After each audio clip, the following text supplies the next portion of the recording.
পাগল পাগল, পাবনা সিট নাই, সমস্যাটা এইটা। এদের বলা হয় টিকটক মৌলবী। এদের কি বলা হয়? এই টিকটক মৌলবী যখন টুকটাক কথা কইয়া সমাজে ফেস লাগায়, তখন তাদেরকে ঠিকঠাক করতে গেলে তাহিরির মতন বেড়া দরকার আছে। অপরের উপরে মিথ্যা অপবাদ দাও কেন?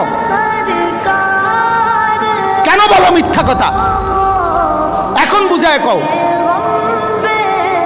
কোন আলেম দ্বীন, হক্কানি রব্বানি মুত্তাকি আলেম যিনি, তিনি কখনোই উম্মতের মধ্যে বিভক্তি করে না।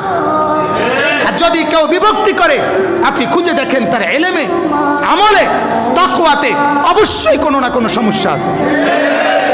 পাঞ্জাবি গাও দিলেই কেউ বেহেশতে গিয়ে ঘুরে এলাইছে, এটা কি আমরা বলছি কোনোদিন?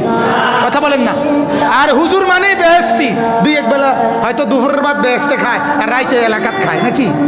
তো তো তাইলে হুজুরকেও তো হিসাব দিতে হবে, দিতে হবে কিনা? ফিস সাহেবের হিসাব দিতে বনি না? ফিস সাহেব এমনি দেবো গা? হ্যাঁ,